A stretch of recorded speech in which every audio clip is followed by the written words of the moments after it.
This particular panel is kind of important to me. I won't go into too much of a sad story, but my father, joking up, has diabetes, and he'll probably die in the next three years from the disease. He's had his leg amputated. He's had three amputations now, and is about to get his fourth. And he has cardiovascular disease and an autoimmune disease, all from diabetes and unhealthy eating. My passion of getting involved with this particular topic is really focused on trying to get this message out, in watching him deteriorate to such a degree. So I think that this is something that we all have people that we know that have suffered, and I think bringing this to the attention of this population and getting it out there to the general population is really critical and important. So I want to turn it over to, again, Dr. Robert Graham, who's been great help in getting these messages out there and helping people to change their life and lifestyle. And our wonderful panelists, and I'll turn it over to you. Thank you, Robert. Thanks again. Thanks.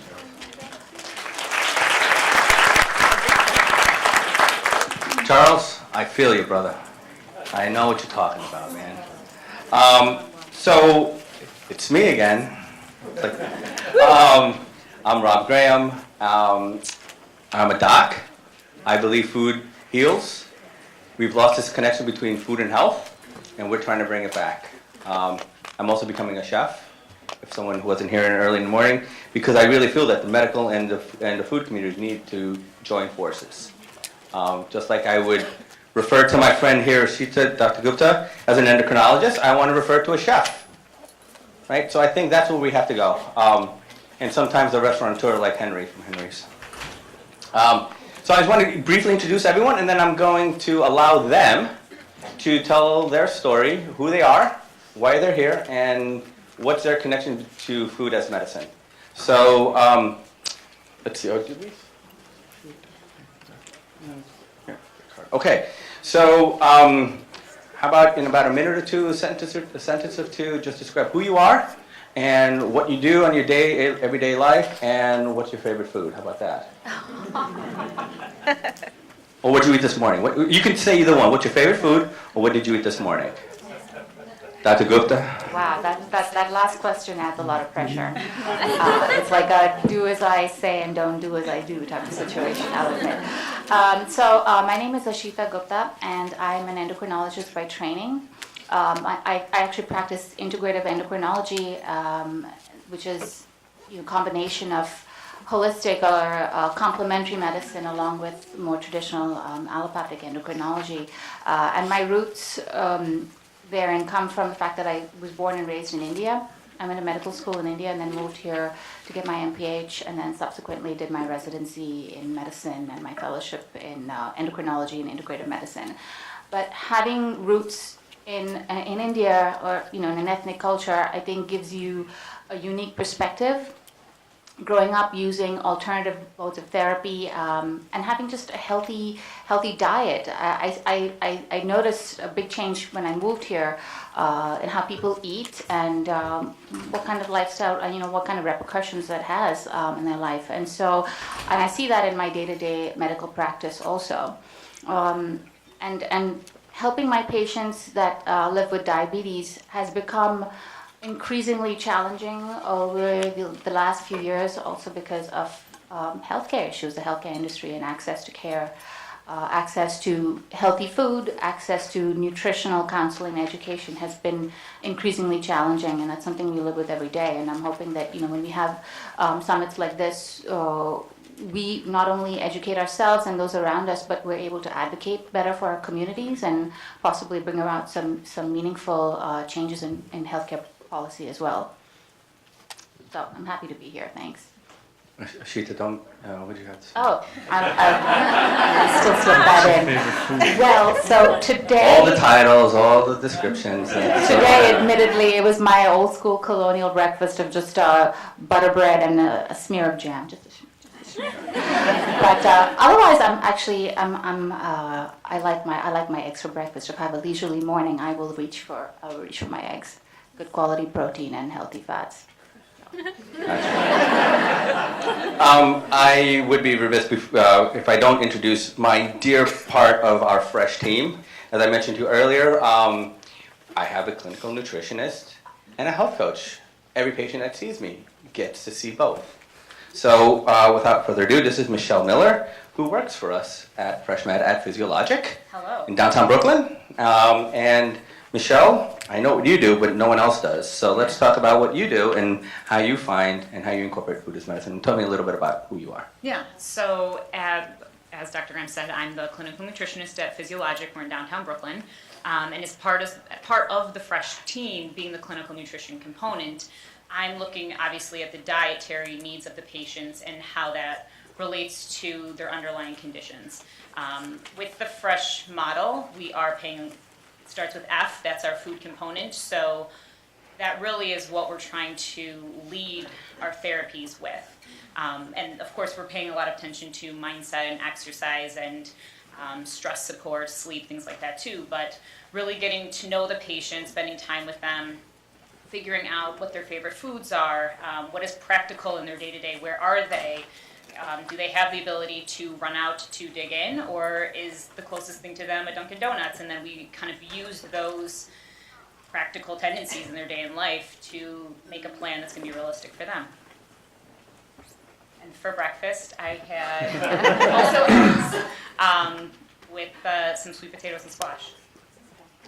Cool.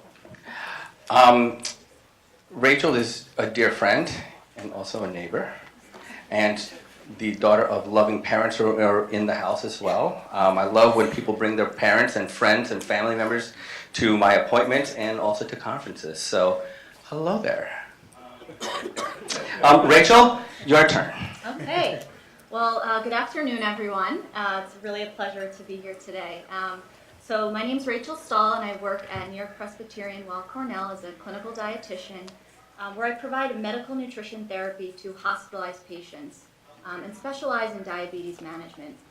And as we've already talked about, it's very complex in terms of the role of food in the prevention and management of diabetes. So really working, my goal is to really provide that individualized approach when working with patients, really understanding their lifestyle, their culture, beliefs and values to really encompass and treat the really root causes of the disease. And that's where really food as medicine plays such a big role. So it's really exciting, and we'll see what comes. Thanks, Rachel. Dr. Trasino? Okay, so I'm in-house. I'm a faculty member at Hunter College, assistant professor of nutrition. I'm bringing to the panel, I think, somewhat of a unique perspective in that I don't work with humans, I work with animals, but I work on developing new knowledge, new information on diabetes and the treatment of diabetes. My research is specifically interested in how foods or food components, in my case vitamin A, is involved in the development of diabetes and obesity, because really, if you're talking about type 2, it's really the two go hand in hand. But then flipping it on its head, I also look at how pathways that are related to nutrition could be used to develop new drugs. Pharmacology, I know, is probably a word that you're not hearing a lot today, but we are using the word medicine. So I think we have to be realistic and know that drugs have their place. And having a background in nutrition, my PhD is in nutritional biochemistry, and then I did 7 years of training in pharmacology and basic research. So I'm bringing a unique perspective and probably a realistic perspective on how far foods can go in terms of treating or in a palliative way for at least diabetes or other diseases. So my favorite food, I don't really have a favorite food. I will say that my favorite foods are vegetables.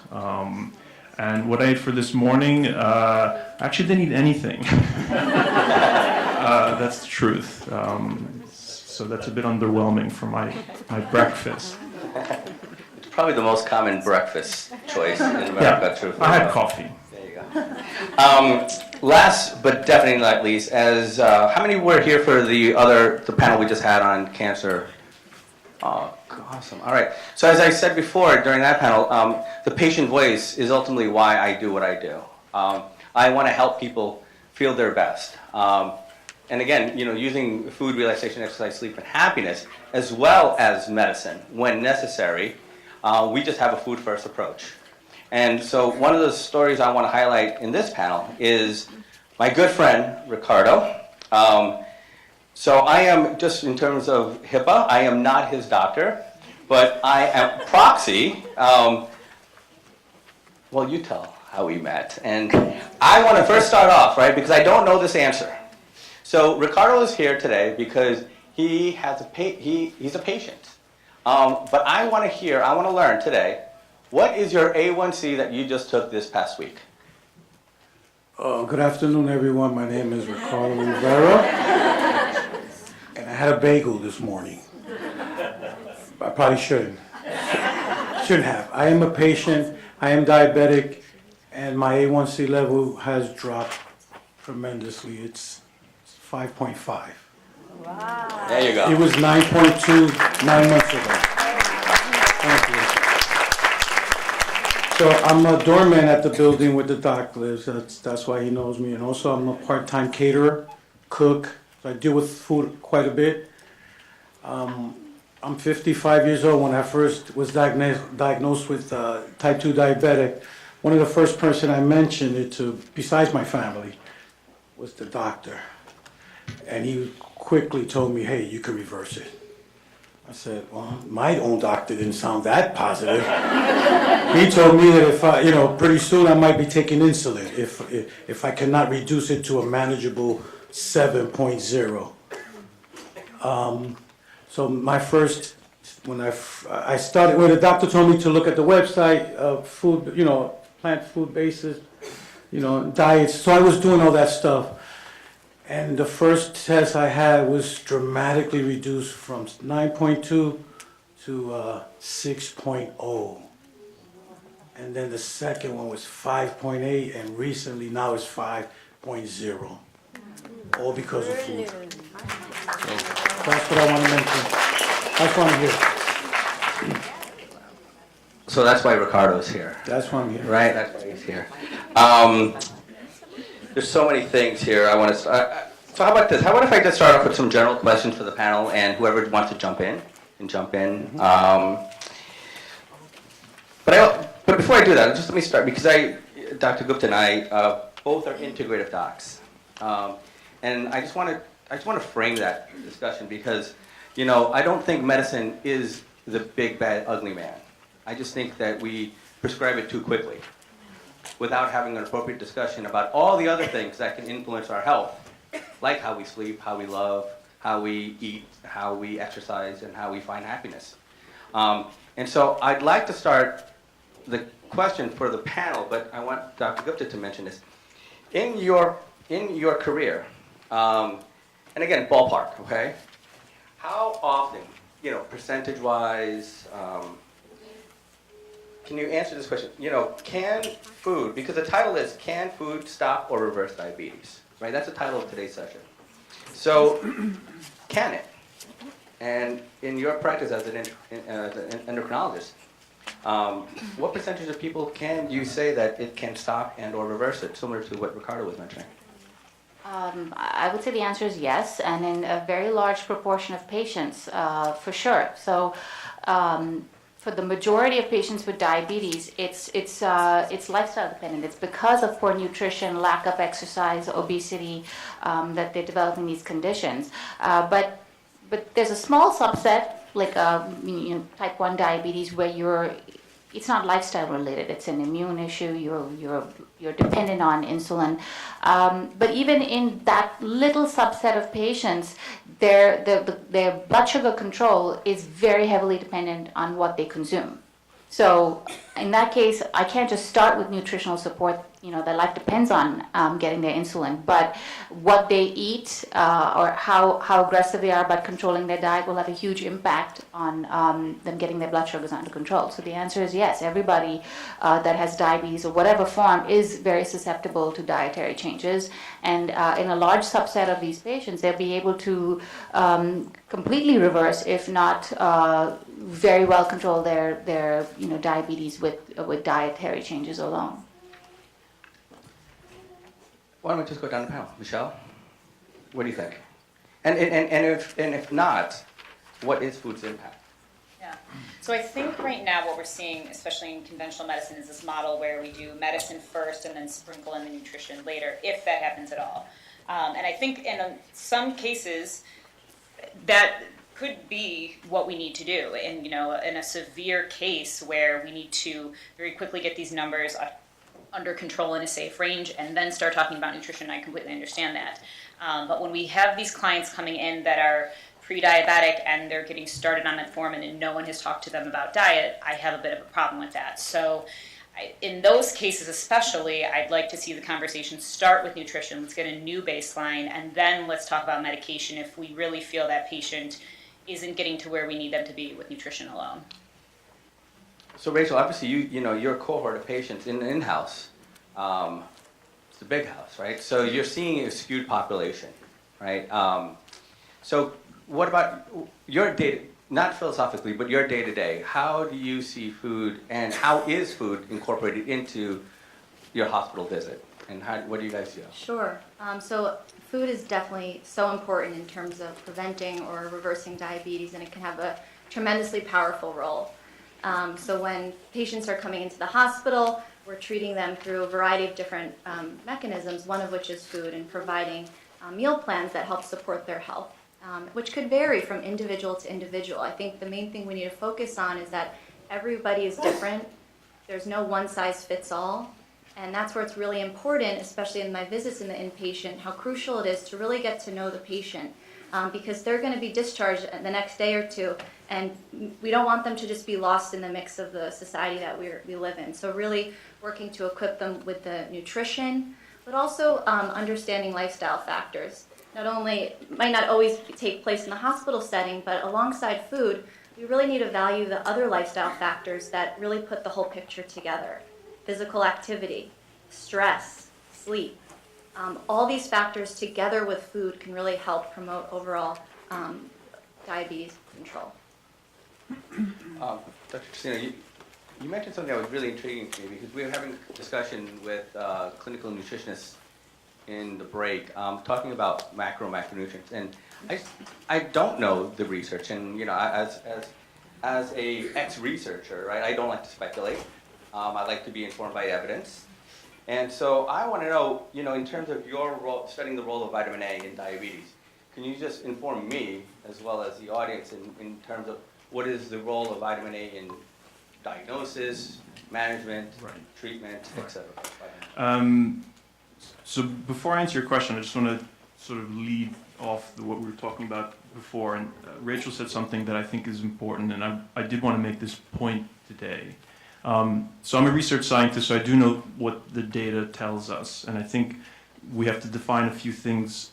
When we think about diabetes, either as practitioners or as experimental biologists like myself, the question that we've been asking for a long time is whether you can go into remission, that is a cure, not just control. So glycemic control, of course, is important. That involves diet, all the things that we've heard today, pharmacotherapy, but whether you can have a subject that has clinical type 2 diabetes and that can actually have that reversed.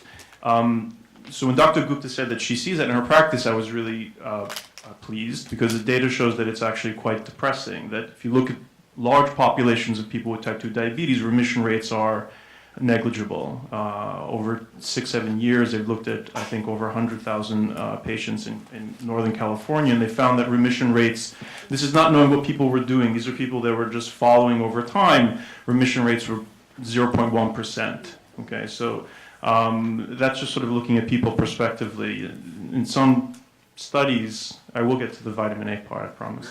In some studies looking at interventions, can you reverse it, right? So the look-ahead study is by far the most famous massive trial that took place here in the United States. St. Luke's was one of the sites, in fact. So they saw about a 10% true remission of diabetes in the first year, and that was associated with about 10% loss in body weight. After the first year, that disappeared, and they saw as the years progressed, as they kept following people, the rates of remission were going down. And so again, so what I want to pick up on is this idea of lifestyle and a sort of multimodality approach, because in the Look Ahead trial, it was intensive lifestyle therapy. And it was a therapeutic alliance that took place frequently between the subjects and their physicians or their nutritionists or other health coaches. And it was only during that time with an intensive therapeutic alliance were people able to keep the weight down and went into remission. As the trial progressed and people were left to their own devices, they started failing. So I think the reality is to sort of jump ahead to the title of this, the question today is, what's the role of food? Well, it's a component, but I don't think it's you can say it has a higher weight than physical activity or the nuanced interaction that you get from the meeting with your physician or nutritionist for more than 7 minutes. I think that's the average nowadays, right? So I think that's an important point. Okay, I just want to make. So about vitamin A. So vitamin A is complex. When I published the first paper showing that vitamin deficiency leads to type 2 diabetes phenotype, where you have massive loss of the beta cells, it really looked like type 2 diabetes. And it's very hard to reproduce that in the lab.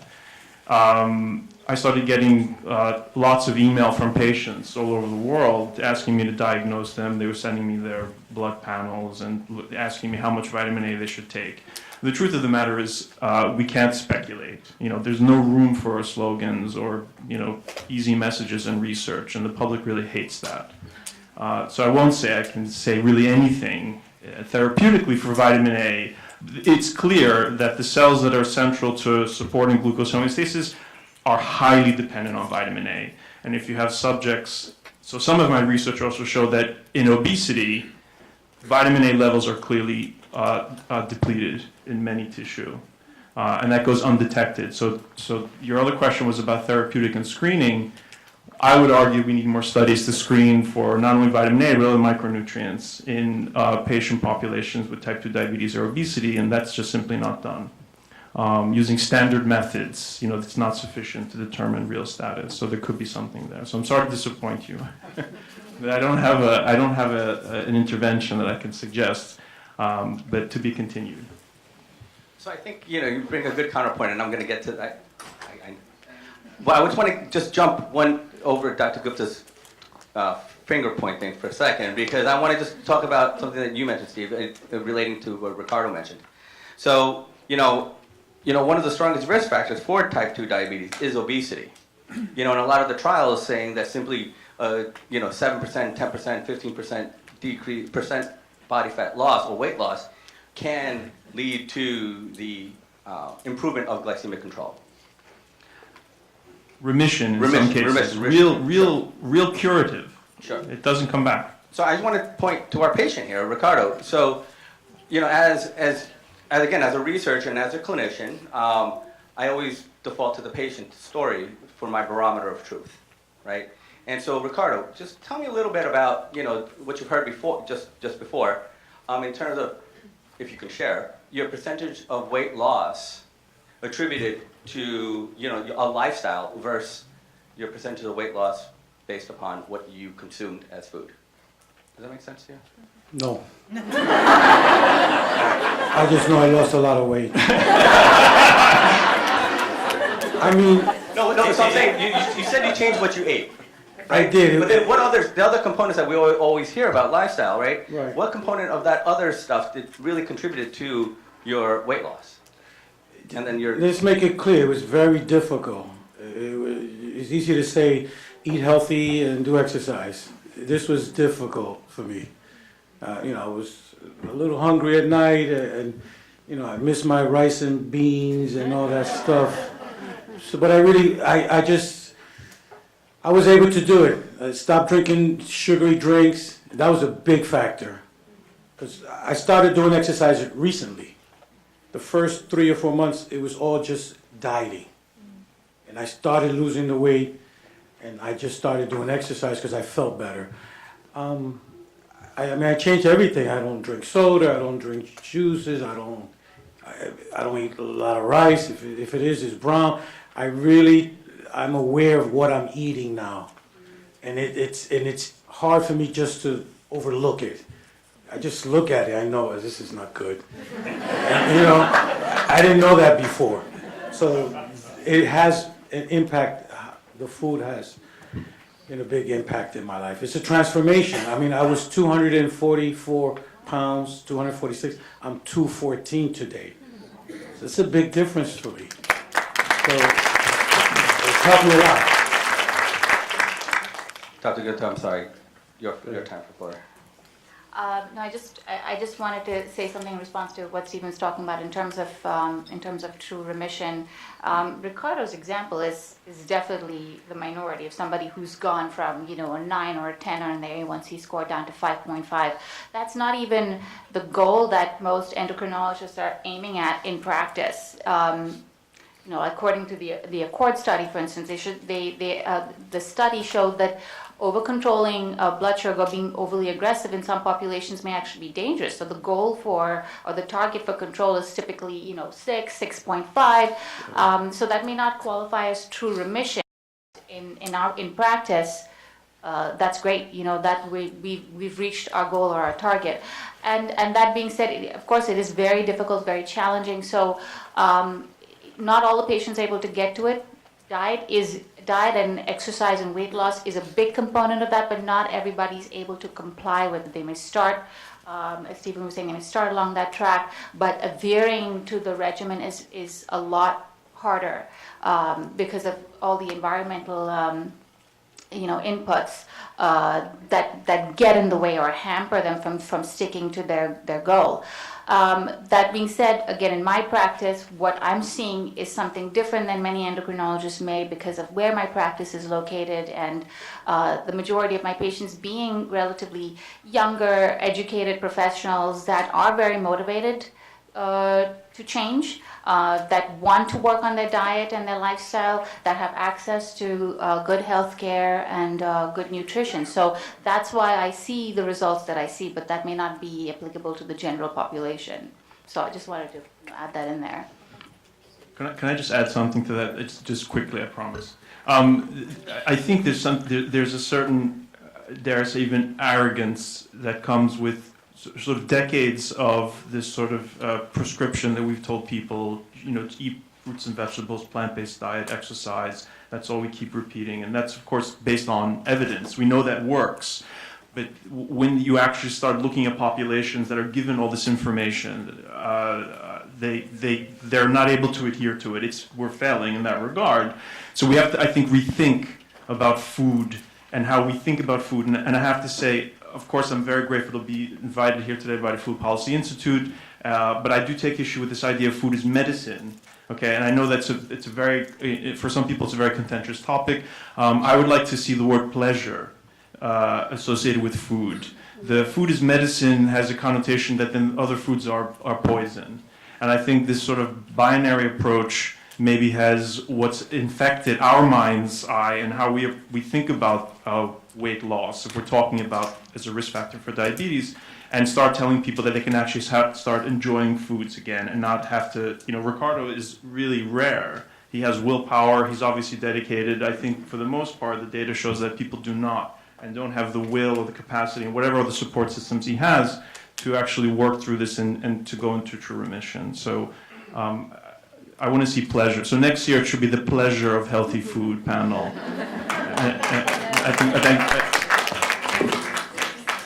I just wanted to clarify for some, it's actually food as medicine, not is medicine. Right.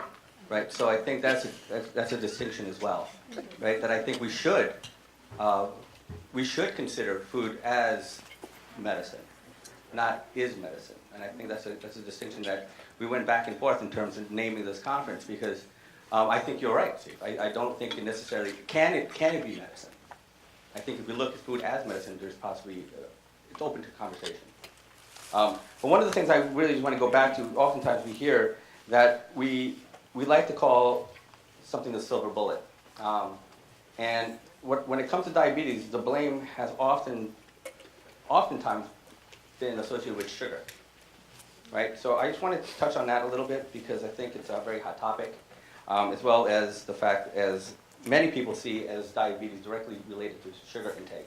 So I want to talk a little bit about that in terms of the policy implications, also the implications for diabetes and the role of sugar in diabetic patients. Michelle? I mean, again, we always kind of joke about this idea that when someone says sugar, you know, it's not necessarily that cookie or that soda, and that we'll have diabetic patients come in that think they're being really healthy, and you know, we go through their diet recall and they're having a strawberry banana smoothie for breakfast. And so I know this isn't exactly kind of where you're going, but this is hopefully where I will take it for a moment, is that the education portion, I think, is huge. I know that's what a lot of us are doing as well. Whether it has to do with food combining, whether it has to do with timing of meals, recognizing that fruits are wonderful, but that there's a sugar component of that too. And then really helping them understand in a very simple way, you know, when we're consuming something that's, you know, that's creating glucose in the blood and that needs to be taken up by the muscle, how are we clearing that out as fast as we can? And what's the role in exercise of that as well? Does that mean, you know, when you go out to eat and you have a meal that's a little bit carb heavy, do you walk the 15 minutes home instead of jumping on the train? And what are the implications of that as far as long-term maintenance of that blood sugar too? Yeah, absolutely. And just to add on that, well, I get this a lot in practice. You know, if I just cut out all the sugar, I won't have diabetes, or does sugar, is it that alone? And certainly we do see the research is rising about the role of added sugar for our health, and not only for diabetes, but high intakes we're seeing can lead to chronic diseases of obesity, certain cancers, cardiovascular disease. So sugars certainly play a role, but really is that the whole story? And that's where, you know, when I work with my patients, we really take the whole, you know, the whole balanced meal planning together. You know, if they're just cutting out sugar, but they're just going to eat 5 strips of bacon instead, you know, is that really the answer?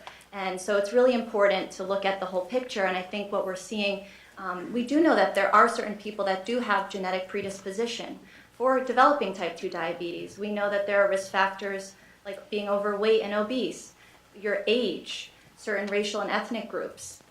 So we do need to be mindful of that, but then there are certainly some genes that through lifestyle changes like food and balanced meal planning can play a role in helping shut those genes' expressions off to help promote it. So I think, you know, looking at more a variety of reasons that can cause it rather than just sugar alone.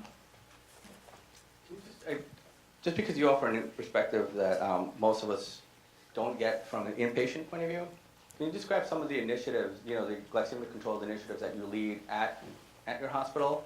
And can you say, based upon your experience, what has been the, you know, what has led to the best outcomes? Sure. I think, you know, developing a task force, and I have my co-chair here in the front row, Jane Seeley, for diabetes management is huge, and we work across campus. New-Presbyterian is the umbrella for many different hospitals, and we're seeing it growing and growing. So we work collaboratively to develop standards of care for inpatient glycemic control, working with the nurses about ensuring that they're checking the blood sugar before the meal is being delivered on the unit, making sure the appropriate insulin is being matched, and then the meal's getting delivered.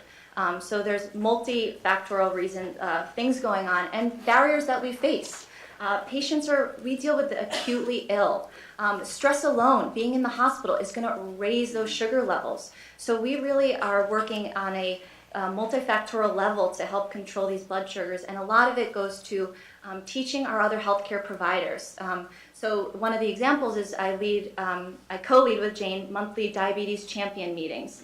And this is a way to get different healthcare practitioners together each month to discuss different glycemic control measures, things that they can take to the bedside with their patients, empowering the nurses to help teach the patients about the food they're eating. The dietitians aren't there every day. They're not with the patients each and every meal.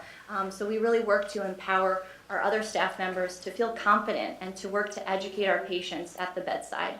And we've really found that that's made a really big role. And alongside that, we do different quality assurance projects, again, to look at the big picture and where we can go to improve outcomes. You know, Ricardo, this question is going to go to you. Because one of the things I think happens oftentimes if diabetes hurt as much as, say, a gunshot did, I think we would have a different discussion in terms of the management of it all, right? Because oftentimes you hear diabetes and hypertension, high cholesterol, which are probably the biggest killers, are silent killers, right? Because you don't feel it, as opposed to a cut or something like that. So one of the things I've always been perplexed by, from a patient perspective, right, and this is going to go a little bit deeper too, do you think that the risk of diabetes is understood by Americans, number one? And I want you, all the panelists to think about this question too. Do you think the risk of diabetes is understood by Americans? As well as, particularly to you, Ricardo, what were your symptoms? Did you have any symptoms when you were initially diagnosed? Were those symptoms the trigger for you to go get help? Or did you just, quote unquote, find out that you had diabetes? First of all, how'd you find out I got shot? Just kidding. Yeah, the symptom is I was going to the bathroom a lot. I was not feeling well. You know, it was something weird. And physically, I wasn't the same. And it happened like a few days, 2 or 3 days. I said, I'm running to the bathroom so often. You know, is it old age or I didn't really, but I knew something was up. And then I went to the doctor, and that's when he said, wow, you're diabetic.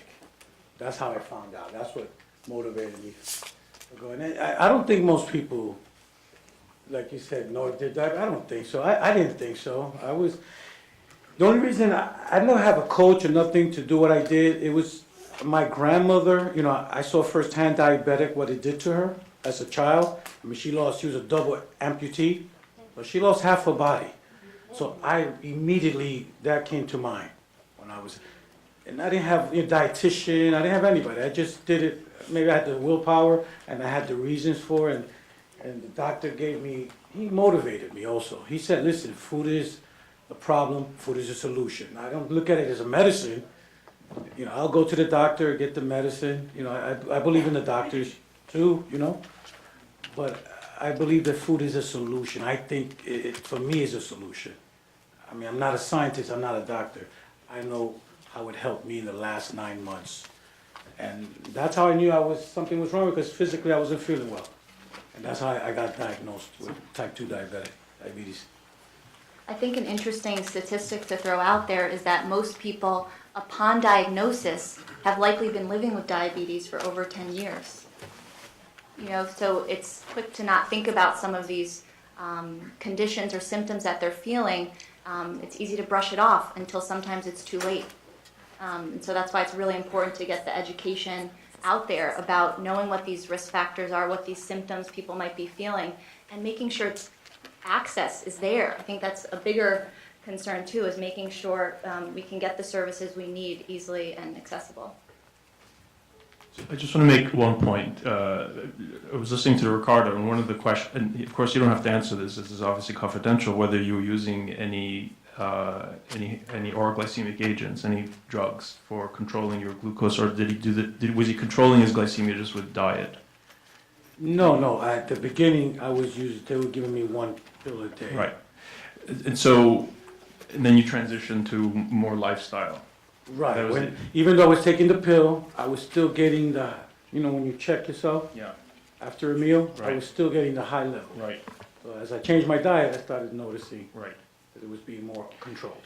Yeah, so again, I'm not a clinician, but I think one of the working in pharmacology, and I'm in the field of drug discovery, is that the risk with drugs, of course, as first-line treatment, and this was mentioned earlier, is that, so in Ricardo's case, it wasn't working, but in many cases, they work very well. You can control glucose levels, you have euglycemia, and I think then suddenly life is great again.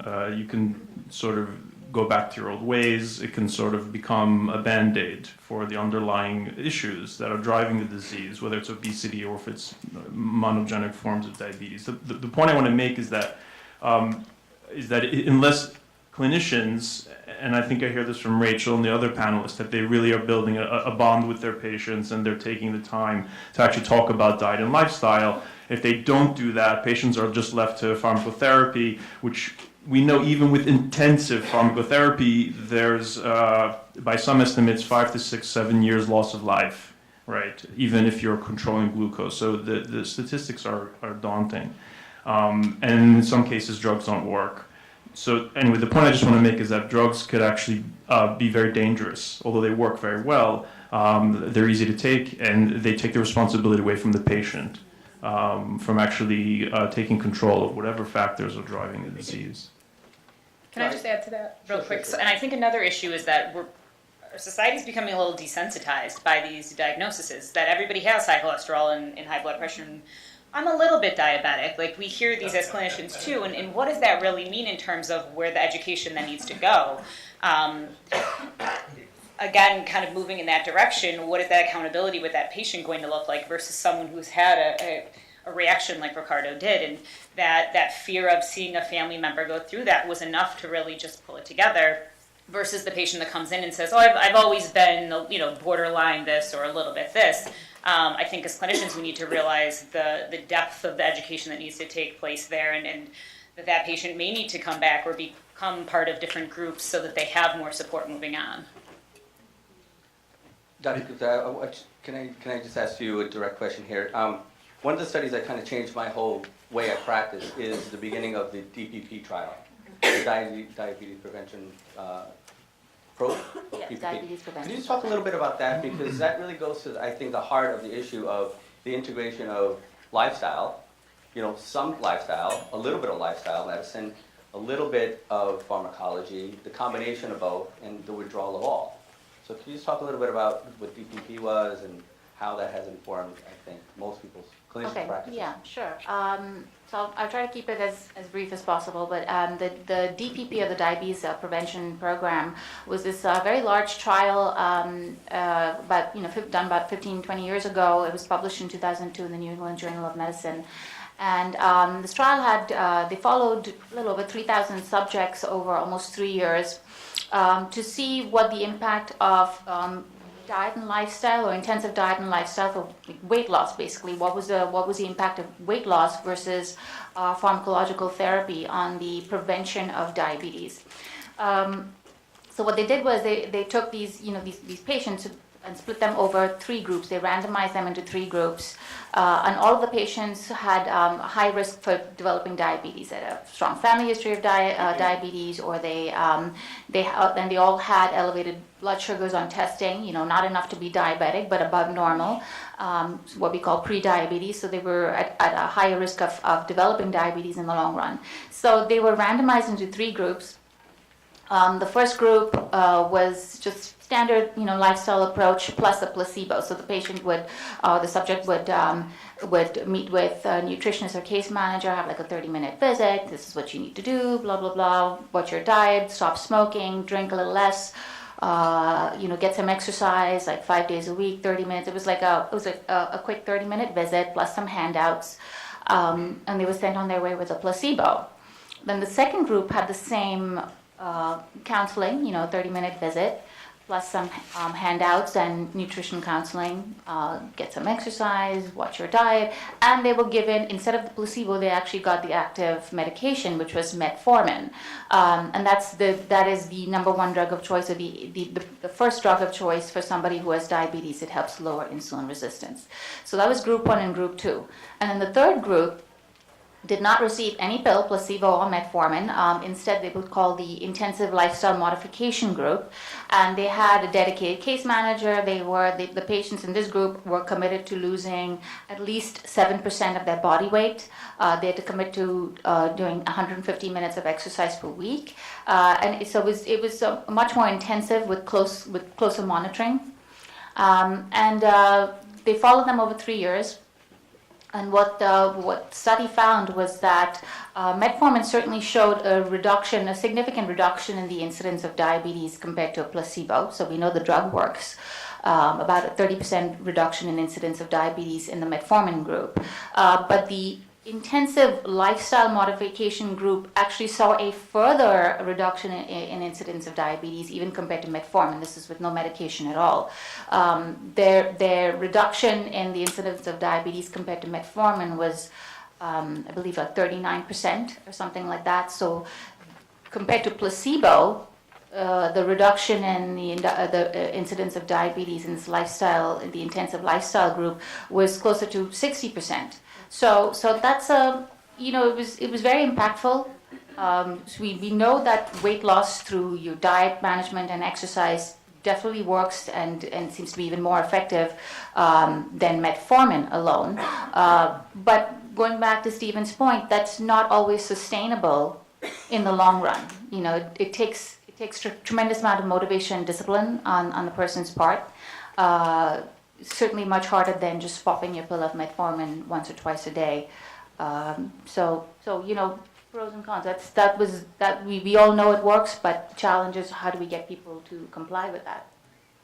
So just a quick point. So with DPP, as Gupta very elegantly pointed out, diet beat drugs. So I use this study frequently with my students, and they're all pumping their fists, so that's great. But what we failed to realize is that the intensive therapy group, the word intensive is for a reason, is that they were having face-to-face meetings for weekly for 6 months with a nutritionist or a healthcare provider, their primary care physician. They were closely monitored. And if you've seen DPP, the weight loss that took place after the 6-month time point, that started decreasing. So as they again started going off on their own, left to their own devices, people were failing. They were not able to stick with it. Although after the end of the study, they were still better than the metformin group, which is incredible. But the theme here, I think, is that it's an uphill battle. There are genetics involved, there's an environment interaction with our genetics, and so if I had to give one message, I really hate slogans, but if I had to give a slogan to someone out there who's at risk for developing type 2 diabetes or has type 2 diabetes, is to develop that therapeutic alliance. This is a big advertisement for RDNs. We're in the right place to be talking about this. Nothing against primary care physicians, but the system doesn't allow them that luxury of time to make that alliance. They rely on pharmacotherapy, it's very easy, and it's, you know, what's the saying, nurses are the ones that actually heal people. Well, nutritionists and other health professionals that are related to nutrition are the ones that are going to heal subjects if they can build that alliance. And DPP is a perfect example of how that's been documented at least in the experimental realm. So reach out to healthcare professionals. My experience is that individuals are reluctant to go to a nutritionist and RDN because they feel they can figure it out on their own. They can go on the internet. There's so much information out there, but so much of it is garbage pseudoscience. And so they have to go to professionals who can actually advocate for them and stick with them through the process. I think that's why health coaching as a career has exploded. Because they've actually identified this as a huge deficit in the whole healthcare process. Yeah, but it's expensive. That's the problem. Yeah. I mean, that is really the challenge that we have in the clinical setting. That as a provider, you don't have the time to counsel everybody with diabetes or pre-diabetes that comes in. There's such a time crunch, and you want your patients to see a nutritionist or a dietitian, but it's oftentimes not covered by their insurance, and that's incredibly frustrating to me. It doesn't make any sense to me as a physician when somebody wants to learn to improve their diet and they have to pay out of pocket for that. Very few insurances will cover it. If you have diabetes and you're obese, then yes, maybe. But what if you're pre-diabetes and you want to be motivated? You're motivated. You want to prevent it from progressing to diabetes. You're kind of on your own, you know. And health coaches, same thing. You have to pay out of pocket for all of that. And I think that there should be, you know, we need to have some kind of we need to have good policy reform to give people access to their nutritionist or to a health coach or to a dietitian to help them prevent progression of disease rather than trying to treat them after the fact. Yeah, then it becomes a privilege, you know, and then that's another panel. The disparities of health, not surprising, disproportionately people that are affected by obesity and type 2 diabetes are the underserved, low SES. Right. And so they don't have the means to see nutritionists or other healthcare professionals to build these alliances. So that's something which we can take another 2-3 hours to discuss, and something I feel very passionately about. And I think having these discussions is just so important, and I think we are starting to see changes. We certainly have a long way to go in policy reform. But for instance, CMS just signed off for the Medicare Diabetes Prevention Program, so it will be expanding in 2018 It's starting with small steps, but I think we're moving in the right direction, and insurance companies are starting to see, the cost of treating people with chronic diseases is so high. And so by focusing on prevention, I think we're at a time period right now where it's starting to really kick off. And I think we have a lot to be excited for, hopefully, in the future with healthcare. Hope dies last. Huh? What's that? Hope dies last. One thing, what I'd like to just kind of conclude with this, right, is, again, going back to the title, right? Can food stop or reverse diabetes? If not, what is food's impact? So I think in the last minute or so, just, Stephen, you said, what you said, slogan or hashtag? What did you say, slogan? Yeah, slogans, bumper sticker messages. So can I just go down the line, because I got Charles here. Can I just get down your slogan down the street? Just a simple message to the audience from all your perspectives, if that's okay. Is Ricardo? Never give up. Right? Hope, that's it. Simple. Keep going. Never give up. So I have two slogans. So the first one is reach out. I think you all know that I advocate for that. And I will say a slogan that I really love from our own Memorial Sloan Kettering is more science, less fear. And I do think that goes to my role as an educator, and I know I talk to my students about the sciences. It is your job to go out as soldiers to educate your patients, so you give them that information. Simply giving them the recipe is not enough. With that power, then they'll understand what's going on in their bodies, and maybe that'll empower them to actually take control of their future. So more science, more health. How about that one? Nice. More nutrition. I would have to say one step at a time. I think it's easy to get overwhelmed with all the information out there, what we should do, what we shouldn't do, what we should do.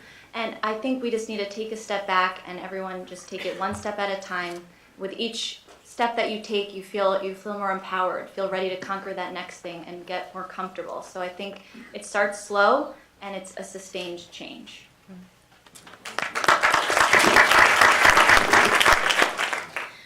So as a slogan, let's say, find your healthy tribe.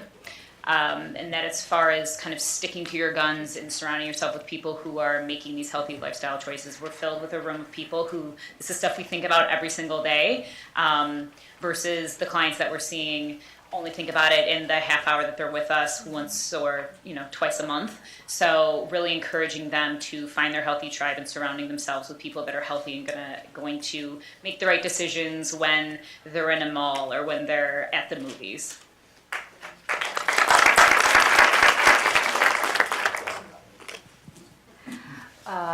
If I had to throw out a slogan, I'd say empowerment and prevention first.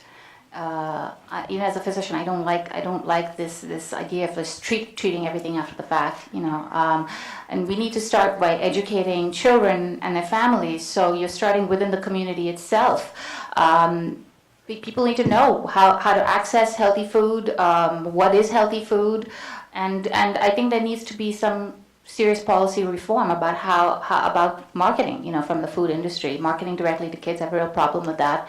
I don't think there needs to be vending machines full of snacks and sodas in schools.